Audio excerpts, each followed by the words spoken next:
show of mystery. It's the Forbidden Show of Mystery.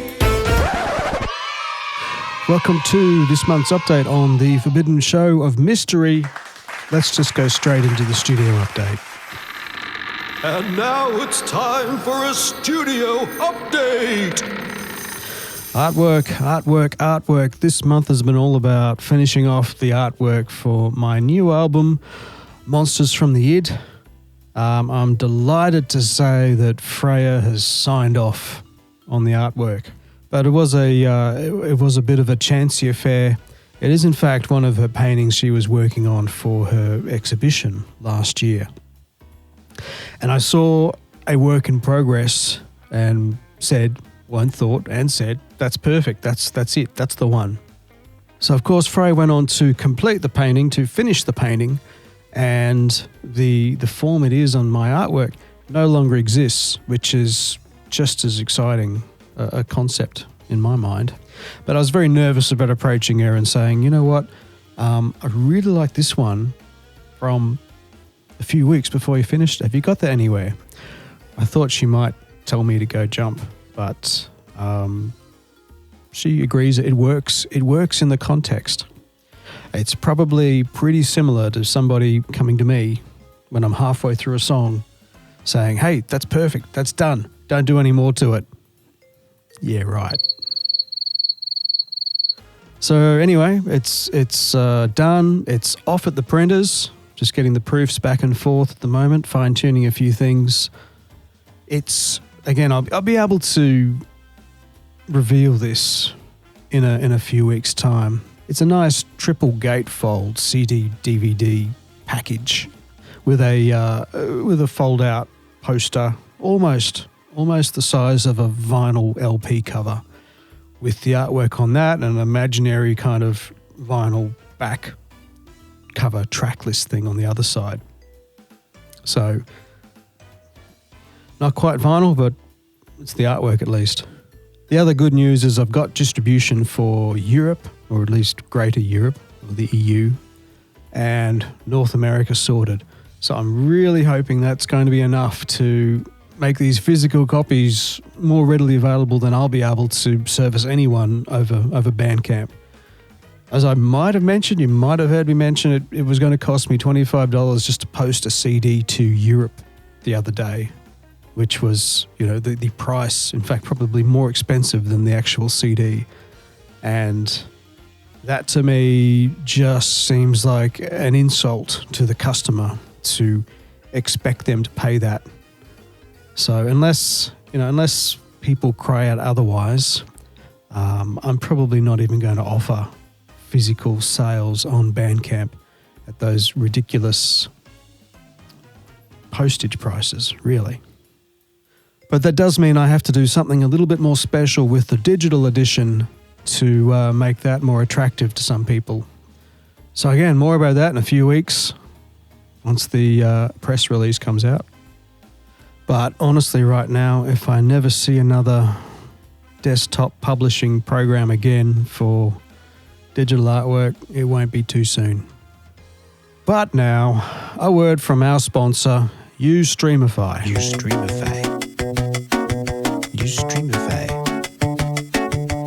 YouStreamify has a very exciting announcement.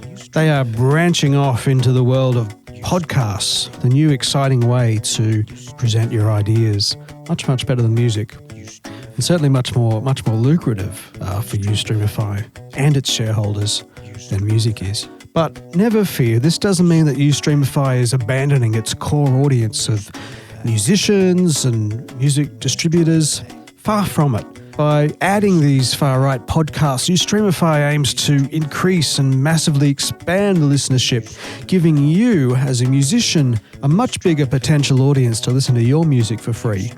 And now with a free and uncensored exchange of all ideas and opinions across the board, this just makes our audience more selective and informed, and better returns to you as a musician, better returns to the shareholders, and as always, everybody wins. YouStreamify, because it's not just about the music. YouStreamify. Okay, let's get back to our core business. I was going to throw in an Ask Dr. Ben segment, but I've really got a particularly good question I'm happy with. But I thought it might be interesting to reflect on some of the videos I've put out over the last month and why I've done that.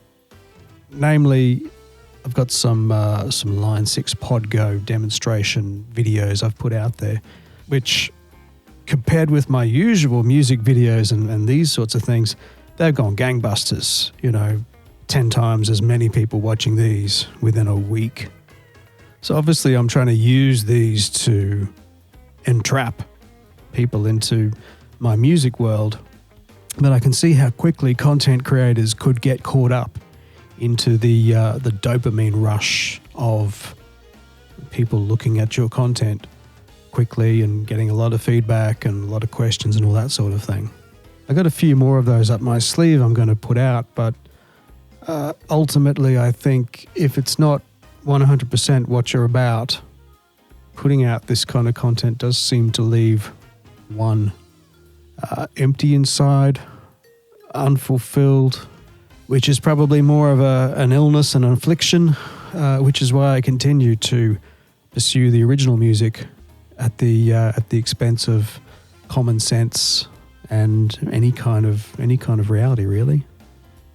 So the other elephant in the room at the moment, if you hadn't noticed, is there's a whole furore in the world of streaming where some musicians have pulled their music from Spotify due to the presence of a podcaster who is allegedly spreading dangerous misinformation.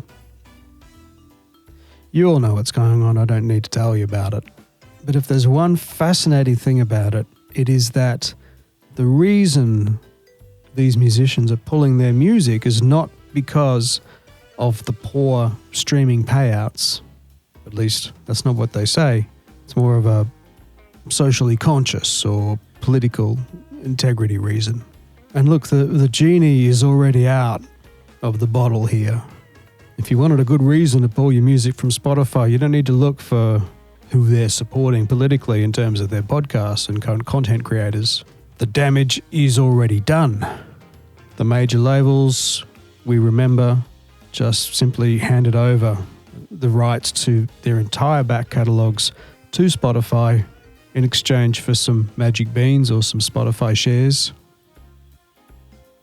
And together with Spotify have created a culture where people expect music to be available for free. I have personally been harassed for not having all of my music on Spotify. There are some entitled people out there. And now we have a situation where the entire history of recorded music is available on a streaming platform, and every new artist coming through feels as though they have to compete with that or they can compete with that. And there is so much attention spent on building those Spotify streaming numbers for their new music, as if that in itself is a sign of being successful. Again, we get back to the discovery arguments and, well, if you're not on Spotify, you're not in the public consciousness and all that kind of stuff, which has led to the fear of missing out mentality where you have to be on Spotify, otherwise you might miss out. Yet for the majority of independent musicians out there, there are other streaming places with a much greater sense of community or better for your genre. Anyway, it just baffles me that this is the trigger that's led to some artists pulling their music rather than just the complete economic devastation of the music business. Personally, I will have my single edits up on the streaming services as usual. I think there are 4, maybe there's a 5th one I'm going to put up for the new album. They're not up there for the sake of earning any income whatsoever. It is simply a hope that it's a possible discovery and then that people can head over to more appropriate places to listen to the rest of the music, perhaps consider purchasing or supporting at least somewhere where you can interact with the artist and build a sense of community. The biggest thing I'm taking away from this situation is that Spotify is clearly not specifically about music. It's about content. It's a business. It's there to make money. Music was the stepping stone. Now it's just another bunch of offerings that they have. And anyone who ever thought that Spotify was interested in the welfare of musicians or the income of musicians was just fooling themselves in the first place. Anyway, that was my 2 cents. Bound to be unpopular. With that highly motivating piece, I've kind of reached the end of what I want to talk about. Got a massively big and exciting schedule of releases and promotion to wrap my head around to hopefully make sure that Monsters from the Id does not sink into a pile of indifference, or just to make sure that people are aware that it's out. So chop, back to work. I'll see you on the next Forbidden Show of Mystery, or indeed a vaguely related hardware demonstration video. See ya.